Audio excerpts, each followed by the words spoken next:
때는 바야흐로 만물이 소생하는 조선의 어느 봄날이었지요. 용화는 달빛 같고 항문은 태산 같은 이담세자가 백성들의 고단한 삶을 살피려 자맹을 나섰답니다.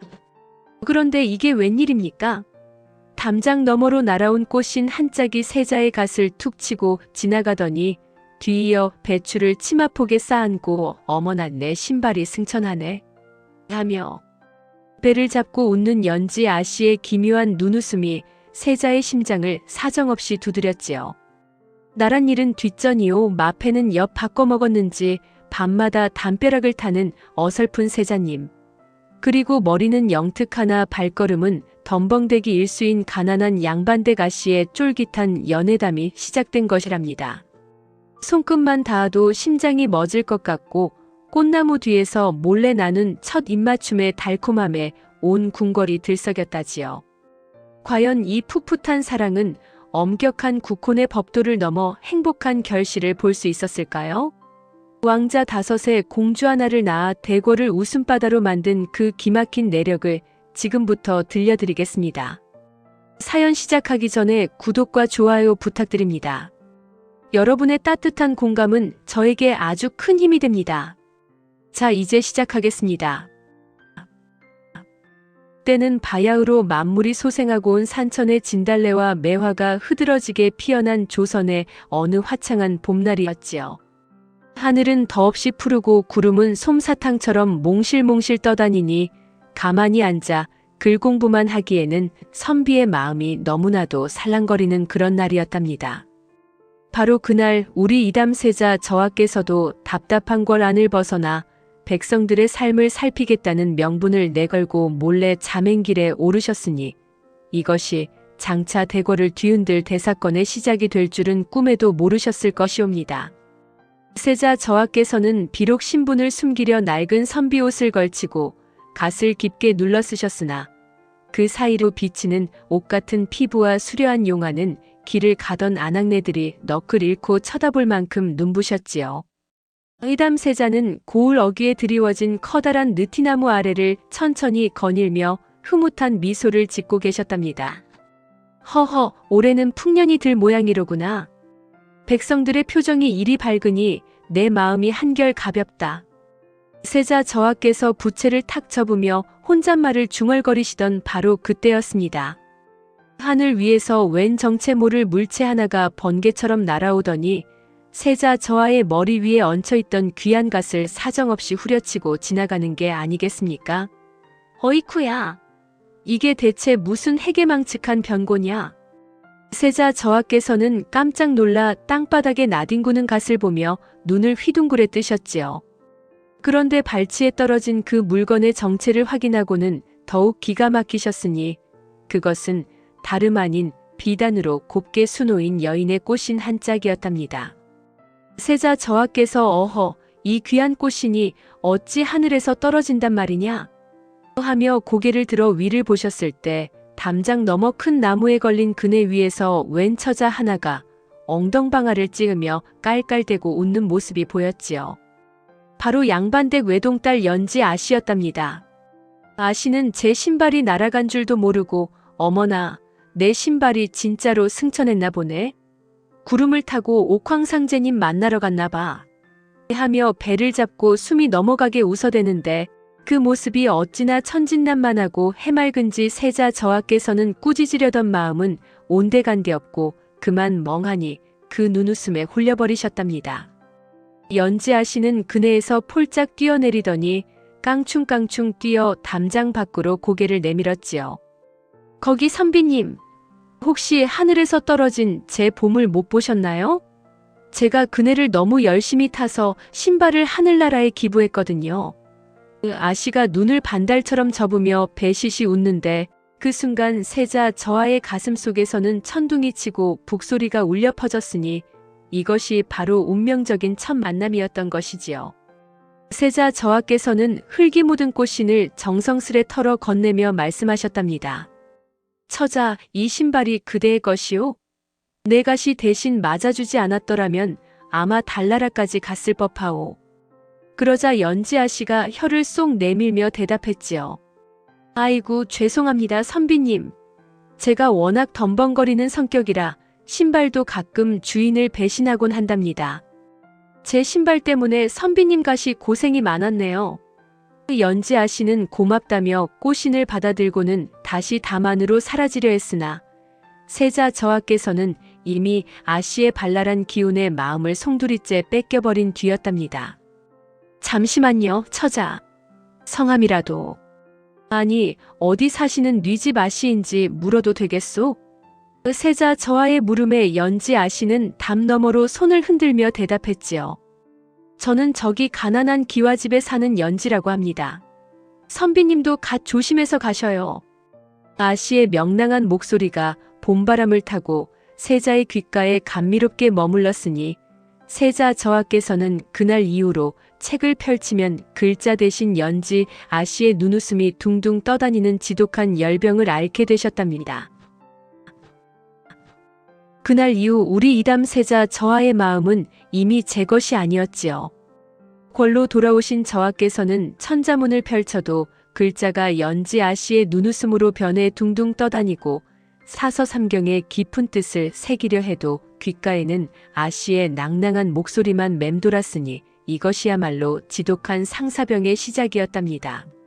세자 저하께서는 멍하니 창밖의 달빛만 바라보며 긴 한숨을 내쉬셨으니 곁을 지키던 내관들이 저하, 어디 몸이 불편하신 것이옵니까? 하며 사색이 되어 물어도 그저 고개만 저으실 뿐이었지요. 도저히 참다 못한 세자 저하께서는 결국 며칠 만에 다시금 남루한 선비옷을 챙겨 입으시고는 밤이 깊어 성문이 닫히기 전 몰래 궐 밖으로 발걸음을 옮기셨답니다. 어허, 내 발길이 어찌 자꾸만 그쪽으로 향한단 말이냐? 세자 저하께서는 스스로를 꾸짖으면서도 어느새 연지아 씨가 산다는 그 가난한 기와집 담벼락 앞에 서 계셨지요. 낮에 보았을 때는 몰랐으나 달빛 아래서 본 그 집은 참으로 처량하기 그지없었답니다. 담장은 여기저기 무너져 내리고 기와는 이가 빠진 채 위태롭게 얹혀 있었으니 뼈대 있는 명문가라는 소문과는 달리 살림살이가 몹시도 궁색해 보였지요. 세자 저하께서는 가슴 한구석이 아릿해 오는 것을 느끼며 담벼락 옆에 흐드러지게 핀 매화나무 가지 하나를 가만히 꺾어 드셨답니다. 이 꽃처럼 고운 처자가 어찌 이리 거친 곳에서 지낸단 말이냐? 저하께서 꽃가지를 만지작거리며 고뇌에 잠겨 계시던 바로 그때였습니다. 담장 안쪽에서 아이고 내 팔자야 하는 낭낭한 목소리와 함께 무언가 쿵 하고 넘어지는 소리가 들려왔지요. 깜짝 놀란 세자 저하께서 담장 너머를 살피니 연지아 씨가 밤중에 마당을 뛰어다니다가 그만 놓아둔 빨래 대야에 발이 걸려 대자로 엎어져 있는 게 아니겠습니까? 아씨는 아픈 다리를 문지르면서도 외구구 이놈의 다리는 주인 닮아서 왜 이리 급한지 모르겠네.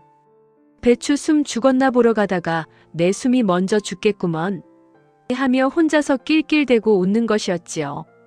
세자 저하께서는 그 엉뚱하고도 밝은 모습에 그만 풋하고 웃음을 터뜨리셨고 그 소리에 놀란 연지 아씨가 고개를 번쩍 들었답니다. 거기 누구셔요? 혹시 우리 집 배추 서리하러 온 도둑님인가요? 연지 아씨가 담벼락 쪽으로 다가오며 묻자 세자 저하께서는 당황하여 급히 꺾어둔 매화 꽃가지를 담 너머로 툭 던지셨지요. 도둑이 아니라 지나가던 길에 꽃향기가 너무 좋아 잠시 머물렀던 선비요. 그러자 연지아 씨가 떨어진 꽃가지를 주워들고는 눈을 반달처럼 접으며 웃었답니다. 아이고, 낮에 배웠던 그가 부서질 뻔한 선비님 아니셔요? 이 밤중에 남의 집 담벼락에서 꽃놀이라니 참으로 풍류를 아시는 분이구먼요. 연지아 씨의 그 꾸밈 없는 말투에 세자 저하의 경계심은 눈 녹듯 사라졌고 두 사람은 담장을 사이에 두고 은밀하고도 달콤한 대화를 나누기 시작했답니다. 연지아 씨는 가난한 집안 형편을 숨기지 않고 조잘조잘 털어놓았지요. 우리 집은 글 공부만 아시는 아버지 덕분에 곳간에 쥐도 눈물을 흘리고 나간답니다. 그래도 저는 괜찮아요. 김치만 맛있게 익으면 밥 한 그릇 뚝딱인걸요. 아씨의 긍정적인 말씨에 세자 저하께서는 오히려 자신의 화려한 삶이 부끄러워졌답니다. 그대는 참으로 맑은 사람이구려. 내 비록 보잘것없는 선비이나 그대의 웃음을 지켜주고 싶소. 세자 저하의 진심 어린 고백에 연지 아씨는 수줍은 듯 고개를 숙였고 두 사람 사이에는 묘한 기류가 흘렀지요. 바로 그때 방 안에서 아씨를 부르는 엄한 목소리가 들려왔고 연지는 아쉬운 듯 작별 인사를 건넸답니다. 선비님, 내일도 꽃향기 맡으러 오실 건가요? 제가 배추 숨잘 죽여놓고 기다릴게요. 연지 아씨가 장난스럽게 웃으며 방으로 들어가자 세자 저하께서는 한참 동안 그 자리에 서서 아씨가 사라진 문을 바라보셨지요.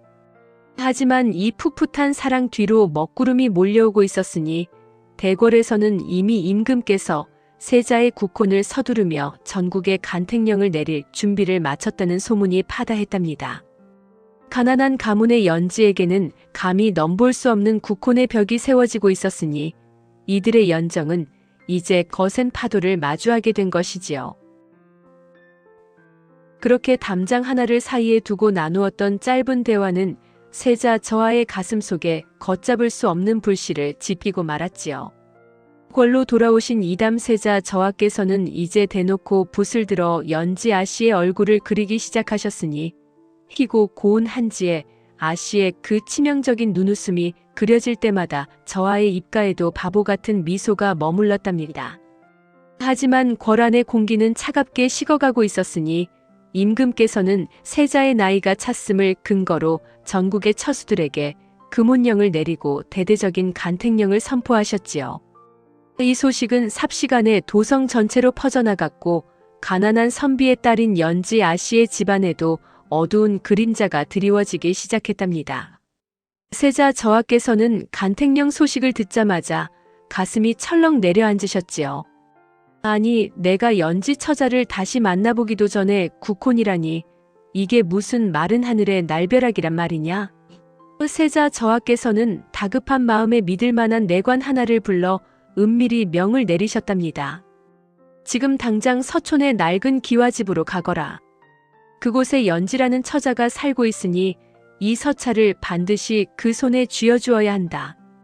만약 들키기라도 하는 날에는 내 목숨은 물론이고 내 목숨도 위태로울 것이야. 세자 저하의 서슬 퍼런명에 내관은 사색이 되어 밤안개를 뚫고 길을 나섰지요. 그 무렵 연지 아씨의 집에서는 한바탕 소동이 벌어지고 있었답니다. 간택령이 내려졌으니 양반가의 처수라면 누구나 단자를 올려야 하거늘 연진에는 단자에 올릴 예복 한 벌 맞출 돈이 없어 아버지는 연신 담배만 피워대며 한숨을 내쉬었지요. 하지만 우리 연지 아씨는 역시나 남달랐답니다. 아버지, 너무 걱정 마셔요. 옷이 날개라지만 제 미모가 워낙 출중하니 누더기를 입어도 세자 저하께서 한눈에 반하실 겁니다. 차라리 잘 됐지요. 간택에서 떨어지면 그 담벼락 선비님과 더 자주 놀 수 있지 않겠습니까? 연지는 치마를 걷어붙이고 마당을 쓸면서도 깔깔대며 웃었으니 그 긍정적인 성격이 오히려 보는 이의 마음을 아프게 했답니다. 바로 그때였습니다. 운명의 물길이 다시금 요동치기 시작했지요. 담벼락 너머로 검은 그림자 하나가 휙 지나가더니 연지의 발치에 작은 돌멩이에 묶인 서찰 하나가 툭 떨어졌답니다. 연지는 깜짝 놀라 주변을 살피다 서찰을 조심스레 펼쳐보았지요. 그 안에는 세자 저하의 애끓는 연정이 담긴 시 한 편과 함께 내일 밤 보름달이 뜰 때 매화나무 뒤에서 만나자는 은밀한 약속이 적혀 있었답니다. 어머나, 그 선비님이 글솜씨도 보통이 아니시네. 혹시 글만 아는 새님이 아니라 진짜 시인이라도 되는 것일까? 연지는 가슴이 콩닥거리는 것을 느끼며 서찰을 소중히 품속에 집어넣었지요. 하지만 갈등은 여기서 끝이 아니었답니다. 고을의 탐욕스러운 관리들이 간택 후보자들의 가문을 조사하며 가난한 집안을 무시하고 돈 많은 집안의 여식들을 밀어주기 위해 음모를 꾸미고 있었으니 연진의 가문은 그들의 첫 번째 타깃이 되었지요.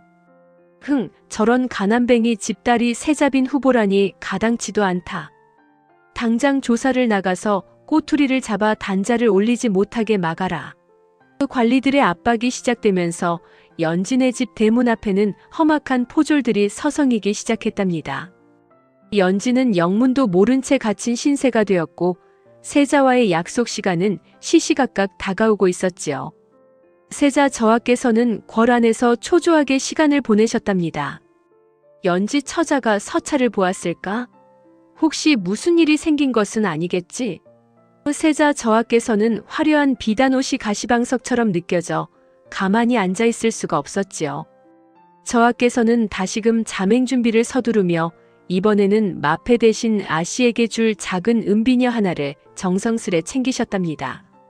이 비녀가 우리를 이어주는 징검다리가 되길 빌 뿐이다.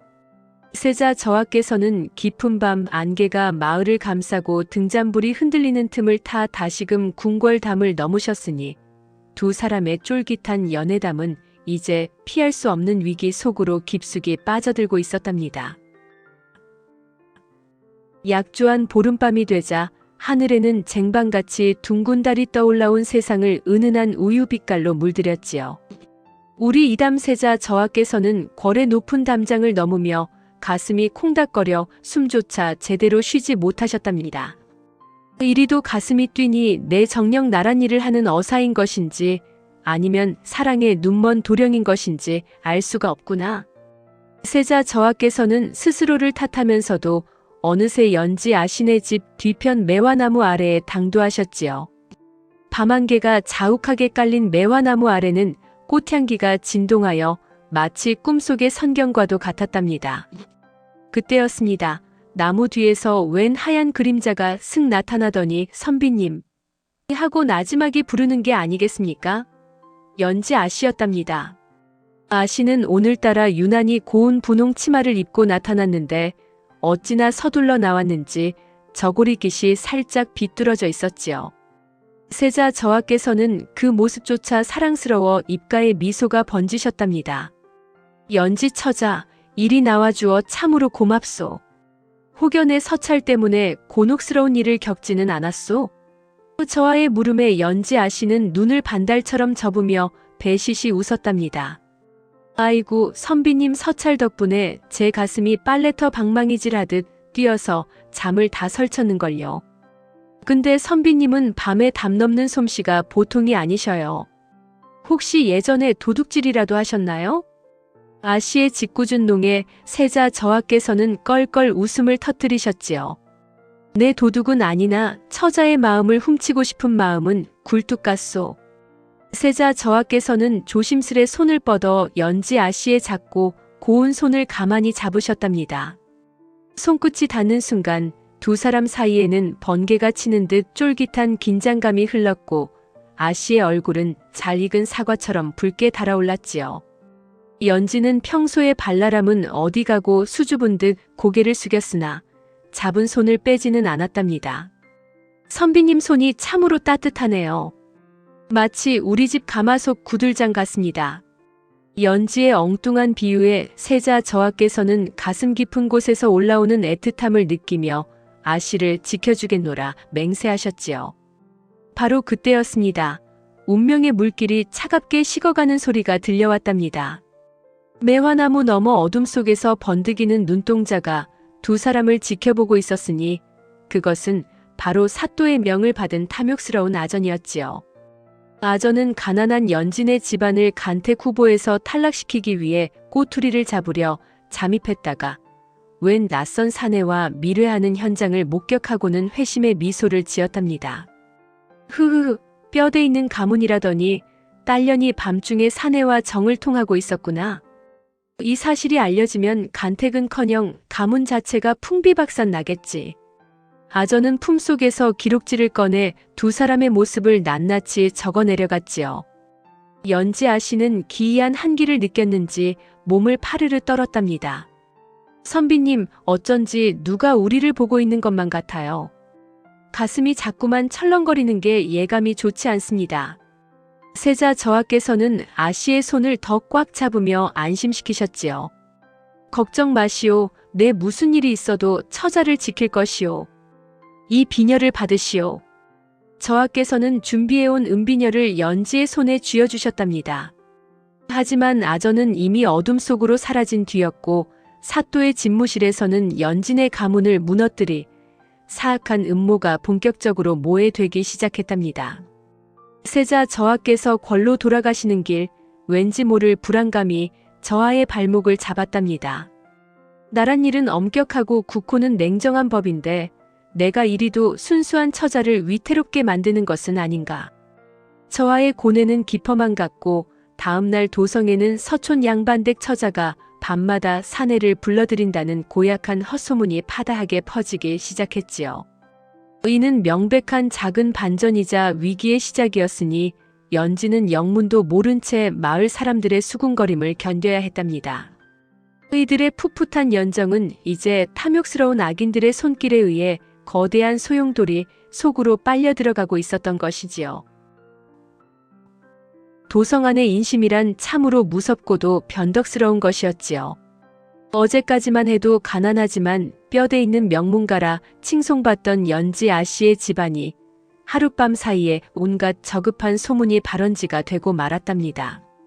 사또의 명을 받은 아전이 퍼뜨린 고약한 헛소문은 시장 바닥을 지나 대궐 담장까지 타고 넘었으니 연지라는 처자가 밤마다 외인 사내를 불러들여 정을 통한다는 소문은 꼬리에 꼬리를 물고 커져만 갔지요.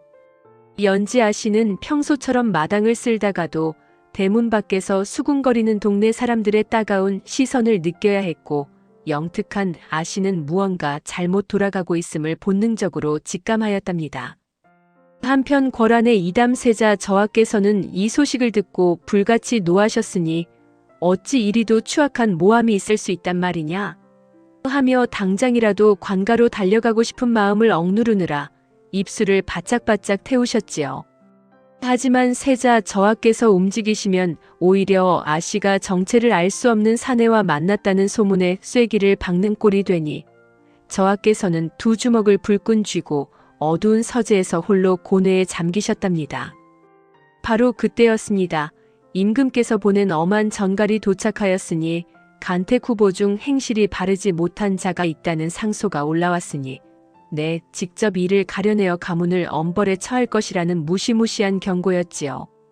연지의 아버지는 방 안에서 넋을 잃고 앉아 우리 가문이 어찌하다 이런 수모를 겪는단 말이냐 하며 통곡하셨고 그 모습을 지켜보는 연지의 가슴은 갈기갈기 찢어지는 듯 하였답니다.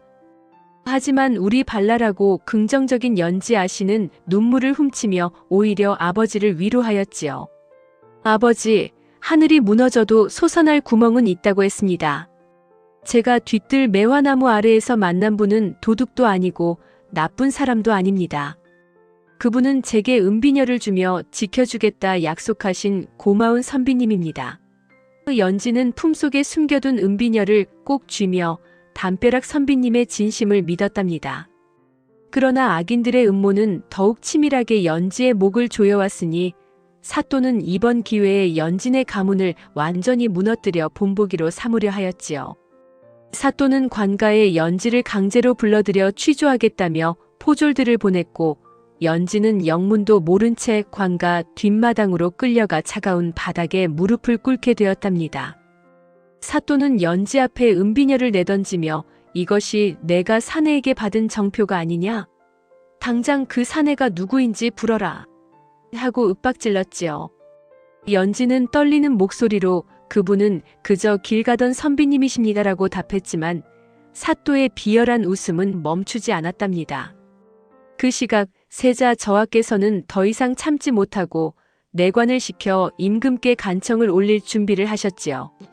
저하께서는 자신의 신분이 탄로나 국혼이 무산될 위기에 처하더라도 연지만은 살려야겠다는 일념으로 마패를 챙겨 궐 밖으로 뛰쳐나가셨답니다.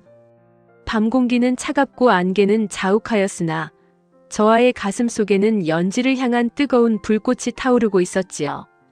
저하께서는 관가로 향하는 말 위에서 연지 처자, 제발 조금만 버텨주오. 내가 곧 가서 그대의 결백을 밝힐 것이오. 하며 어둠 속을 가로지르셨답니다. 관가 마당에 갇힌 연지는 차가운 달빛 아래서 손끝을 파르르 떨며 기도하였지요. 선비님, 당신이 누구시든 좋으니 제발 우리 아버지만은 살려주셔요. 제가 덤벙대어 신발을 날린 벌을 지금 받는 것인가 봅니다. 연지는 두려움 속에서도 특유의 긍정적인 마음을 잃지 않으려 애쓰며 담벼락에서 보았던 세자의 따뜻한 눈빛을 떠올렸답니다. 이들의 쫄깃한 연정은 이제 단순한 사랑 노름을 넘어 가문의 생사와 나라의 기강이 걸린 거대한 소용돌이 속 절정으로 치닫고 있었던 것이지요. 관가 마당의 차가운 바닥에 무릎을 꿇린 연지 아씨의 어깨 위로 서늘한 밤바람이 스쳐 지나갔지요. 탐욕스러운 사또는 연지 앞에 비죽비죽 웃으며 은비녀를 흔들어 대더니 이 비녀를 준 사내가 누구냐? 당장 고하지 않으면 내 가문을 영모로 몰아 씨를 말릴 것이다. 하며 무시무시한 호통을 내질렀답니다. 하지만 우리 연지 아씨는 그 무서운 위협 앞에서도 눈물을 꾹 참으며 고개를 꼿꼿이 쳐들었지요. 그분은 그저 길 가던 선비님이실 뿐 저희 가문과는 아무런 상관이 없습니다.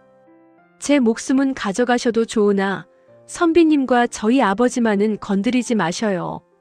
연지의 목소리는 파르르 떨렸으나 그 안에 담긴 진심은 바위보다 단단하였답니다. 바로 그때였습니다. 관가의 굳게 닫힌 문이 벼락치는 소리와 함께 벌컥 열리더니 짙은 안개를 헤치고 기장한 기운의 사내 하나가 걸어 들어왔지요. 남루한 선비 옷을 입었으나 그 기품만은 천하를 호령할 듯 위엄이 넘치는 이담 세자 저하였답니다. 당장 그 손을 거두지 못할까? 이 처자가 품은 비녀는 내가 직접 하사한 것이니 내 놈이 감히 누구의 정표를 함부로 다루느냐? 세자 저하의 섯을 펄언 일갈에 사또와 포졸들은 넋이나가 얼어붙었고 연지는 믿기지 않는 듯 세자 저하를 바라보며 선비님, 어찌 여기까지 오셨습니까? 하고 울먹였지요. 세자 저하께서는 한달음에 달려와 연지를 일으켜 세우셨답니다. 연지 처자, 늦어서 미안하오. 내 처자를 지키겠다는 약조를 지키러 왔소. 저하께서는 사또를 매서운 눈빛으로 쏘아보며 품속에서 번쩍이는 마패를 꺼내 드셨으니 암행어사 출두야. 가 아닌 이 나라의 세자가 명하노니 이 처자를 핍박한 죄를 엄히 물을 것이다. 라고 선언하셨지요.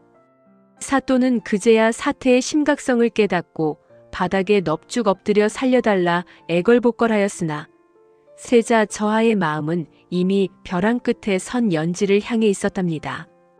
저하께서는 소란스러운 관가를 뒤로하고 연지를 데리고 나와 달빛이 흐드러진 관아 뒤편 매화나무 아래로 향하셨지요. 흩날리는 매화 꽃잎이 두 사람의 어깨 위로 꽃비처럼 내리는데 연지는 그제야 참았던 눈물을 펑펑 쏟아내며 세자의 품에 얼굴을 묻었답니다.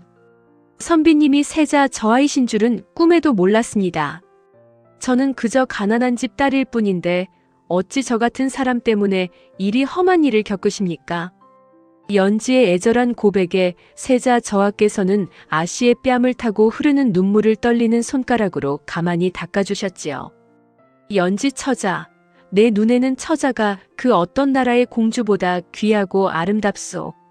처자의 쾌활한 웃음이 내 메마른 가슴에 단비를 내려주었으니 내 어찌 처자를 외면하겠소.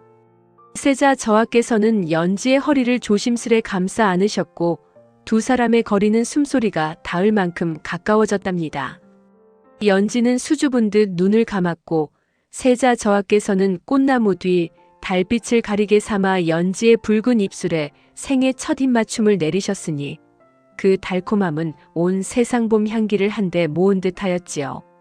손끝만 닿아도 콩닥거리던 마음이 이제는 하나의 거대한 파도가 되어 두 사람을 감싸 안았답니다. 하지만 이 달콤한 순간도 잠시 궐 안에서 임금님이 보낸 금군들이 들이닥치고 있었으니 세자가 무단으로 궐을 비우고 관가에서 소동을 피웠다는 소식이 이미 대궐까지 전달된 것이었지요. 저하, 임금님의 명이 엄중하시니 어서 궐로 돌아가셔야 합니다. 금군들의 외침에 세자 저하와 연지는 떨어지지 않는 발걸음을 뒤로하고 서로의 손을 꼭 잡았답니다. 연지 처자, 내 반드시 간택에서 처자를 내 빈으로 맞이할 것이오. 이것은 세자의 명이 아니라 한 사내의 목숨 건 약조요. 세자 저하께서는 연지에게 다시 한번 은비녀를 꽂아주시며 비장하게 말 위로 오르셨고, 연지는 멀어지는 세자의 뒷모습을 보며 반드시 살아남아 그 곁에 서겠노라 다짐하였답니다. 관가 마당에서 꿈같은 입맞춤을 나누었던 그 밤의 달콤함은 채 가시기도 전에 차가운 현실의 서리발이 되어 두 사람의 어깨를 짓눌렀지요. 의담 세자 저하께서는 연지의 손을 꼭 잡고 매화나무 아래에서 영원한 사랑을 약속하셨으나 궐에서 들이닥친 금군들의 서슬퍼런 외침에 그만 손을 놓아야만 했답니다. 연지 아씨는 정인이 그저 길 가던 선비인 줄로만 알았건만 그가 나라의 운명을 짊어진 세자 저하라는 사실을 확인하고는 가슴이 철렁 내려앉았으니 그 충격은 이루 말할 수 없었지요.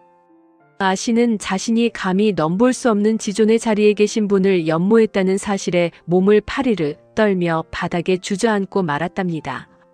세자 저하께서는 궐로 압송되면서도 연지를 향해 내 반드시 돌아오겠소. 처자는 나를 믿고 기다려주오. 라고 목 놓아 외치셨으나 연지는 흐느끼며 고개를 저을 뿐이었지요. 저하, 저는 그저 덤벙대다 신발이나 날리는 가난한 집 딸일 뿐입니다. 어찌 이 비천한 몸이 저하의 앞날을 막겠습니까? 연지는 세자가 준 은비녀를 가슴에 품고는 멀어지는 말발굽 소리를 들으며 눈물로 밤을 지새웠답니다. 아씨는 이제 자신과 세자의 인연은 여기서 끝이라 직감하였고 가난한 가문을 지키기 위해서라도 세자를 잊어야 한다고 스스로의 심장을 도려내듯 다짐하였지요. 그 무렵 궐안은 폭풍 전야와 같이 고요하면서도 무거운 공기가 감돌았답니다.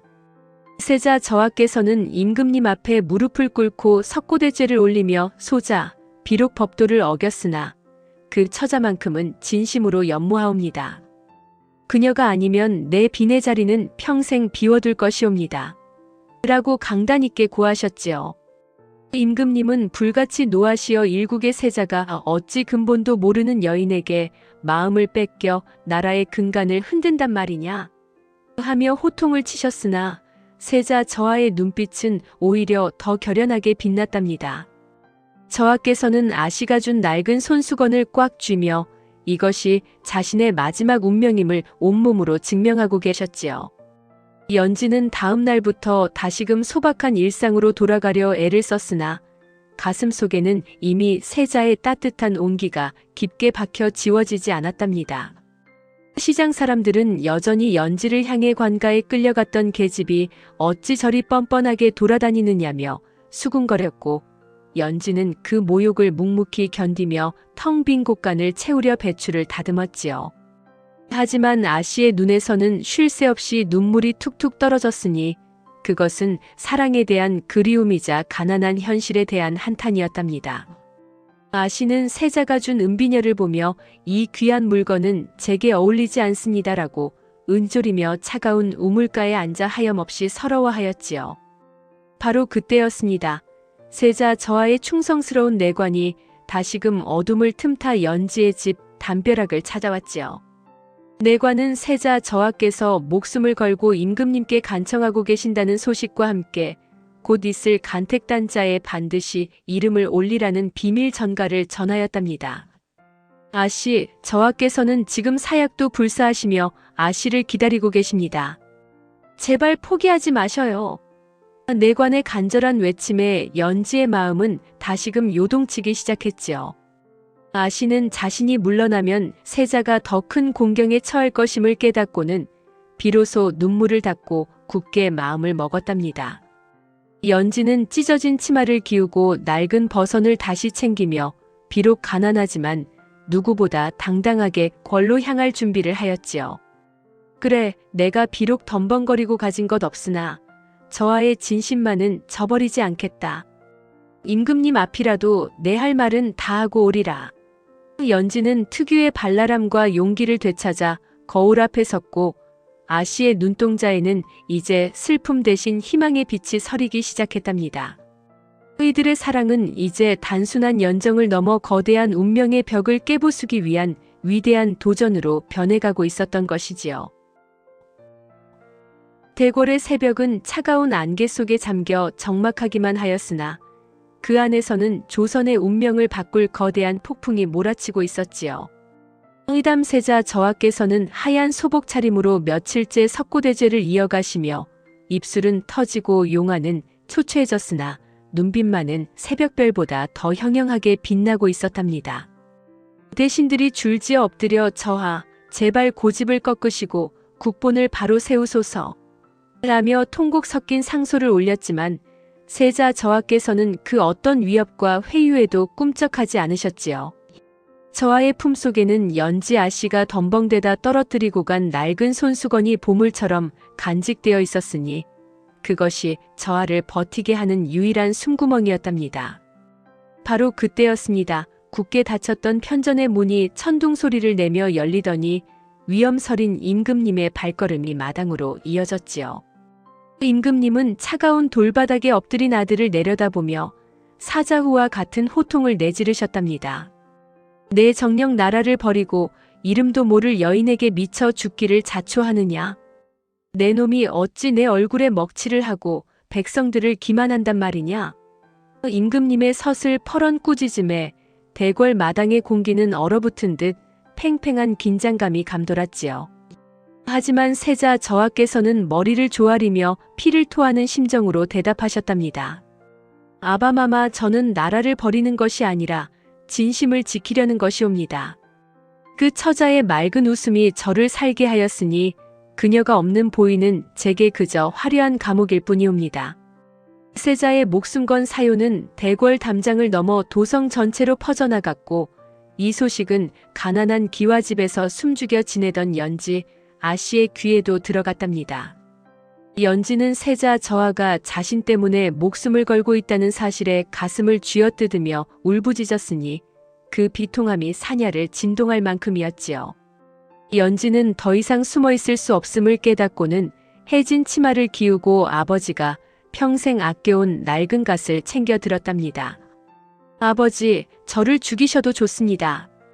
하지만 저하를 홀로 저 차가운 바닥에 두게 할 수는 없습니다.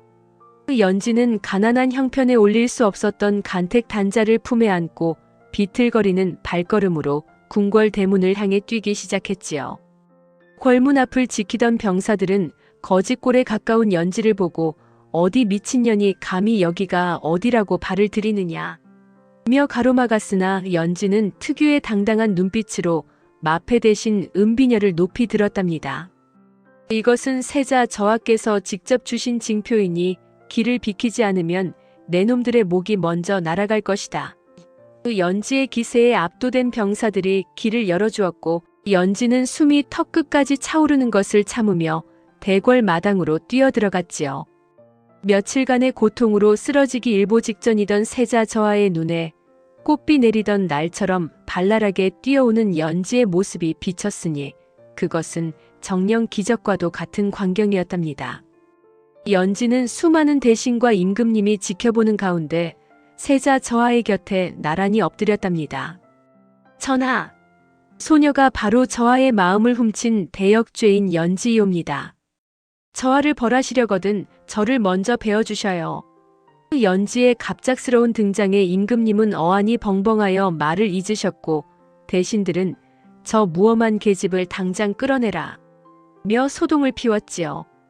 그러나 연지는 덤벙대던 평소 모습은 온데간데 없이 뼈대 있는 가문이 여식답게 단정하고도 명료한 목소리로 가문이 학식과 세자를 향한 일편단심을 쏟아내기 시작했답니다. 아씨의 눈에서는 굵은 눈물이 떨어졌으나 목소리만은 산천을 울릴 만큼 당당하였지요. 이 기이하고도 뜨거운 장면을 지켜보던 임금님의 눈가에 미세한 떨림이 일었답니다. 내가 정녕 내 아들을 죽음으로 몰아넣은 그 여인이냐? 내 무엇이 그리 잘났기에 일국의 세자가 목숨을 거는지 내 직접 확인하겠다. 임금님은 연지의 간택 단자를 직접 낚아채듯 가져가셨고 그 안에는 돈이 없어 비단 대신 정성껏 정갈하게 쓴 연지의 학문적 소견이 빼곡히 적혀 있었지요. 임금님은 그 글들을 읽어내려가며 연지의 영특함과 깊은 내공에 탐복하기 시작하셨으니 운명의 저울추는 서서히 두 사람의 사랑 쪽으로 기울고 있었답니다. 세자와 연지는 서로의 손끝을 가만히 맞잡으며 생사의 고비에서 서로의 온기를 확인하였으니 그 쫄깃한 긴장감은 온 대궐을 숨죽이게 만들었답니다. 대궐 편전의 공기는 여전히 무겁고 엄숙하기만 하였으나 임금님 앞에 엎드린 연지 아씨의 머릿속은 그 어느 때보다 바쁘게 돌아가고 있었지요. 임금님은 연지가 가져온 낡고 소박한 간택 단자를 한참이나 내려다보시더니 짐짓 엄한 목소리로 질문을 던지셨답니다. 네 이놈 감히 대궐이 어디라고 이리 누더기 같은 단자를 들고 왔느냐. 내 가문의 학식이 높다 한들 기본적인 예법도 모르는 내가 어찌 일국의 국모가 되겠다는 것이냐. 임금님의 호통에 대신들은 옳소이다. 당장 저 무엄한 계집을 내치소서 하며 입을 모아 소리를 높였지요. 하지만 우리 연지 아씨가 누구입니까? 위기의 순간일수록 엉뚱한 매력이 빛을 발하는 처자가 아니겠습니까? 연지는 긴장한 탓에 임금님께 올릴 붓을 들다가 그만 손을 미끄러뜨려 붓이 대구르르 굴러 임금님의 어좌 바로 앞까지 가버리는 대형 사고를 치고 말았답니다. 옆에서 지켜보던 이담세자 저하의 심장은 그야말로 철렁 내려앉았고 대신들은 저런 칠칠치 못한 계집이 있나? 하며 혀를 찼지요. 그런데 바로 그때였습니다. 연지 아씨가 당황하지 않고 오히려 배시시 웃으며 기지막힌 대답을 내놓았답니다. 전하 송구하오나 땅이 전하의 높은 덕망에 감격하여 제 붓을 자석처럼 끌어당겼나 봅니다. 붓마저 전하께 가까이 가고 싶어 안달인데 하물며 이 백성의 마음은 어떠하겠사옵니까?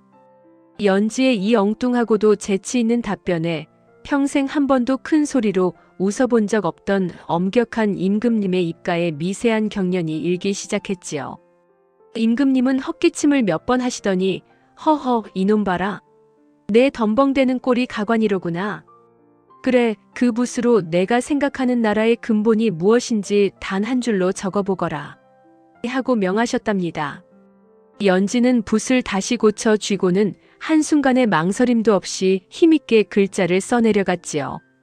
그 내용은 비단이나 보석 같은 화려함이 아니라 백성의 배가 부르면 나라실은 절로 풀리고 왕실의 웃음이 많아지면 만백성이 춤을 춘다는 소박하고도 깊은 진리였답니다. 임금님은 그 글을 읽으시고는 무릎을 탁 치며 크게 웃음을 터뜨리셨지요. 으하하! 내 평생 수많은 선비와 학자를 만났으나 이리도 맑고 시원한 답을 내놓는 이는 처음이로다. 내 가난이 부끄러운 것이 아니라 내 마음의 풍요가 조선의 복이로구나. 임금님의 웃음소리가 편전에 울려 퍼지자 험악했던 공기는 한순간에 봄눈 녹듯 사라졌고 세자 저하의 얼굴에도 그제야 안도의 미소가 머물렀답니다. 임금님은 연지 아씨를 가까이 불러 세우시고는 세자의 손을 연지의 손 위에 겹쳐 놓으셨지요. 내 아들이 왜 목숨을 걸었는지 이제야 알겠도다. 이리도 영특하고 발랄한 처자라면 답답한 궐 안에 새바람을 불어넣어 줄 것이 분명하다. 임금님의 선포가 떨어지자 대신들은 아연실색하여 입을 다물지 못했고 세자 저하와 연지는 서로의 손을 꼭 맞잡으며 뜨거운 눈물을 흘렸답니다.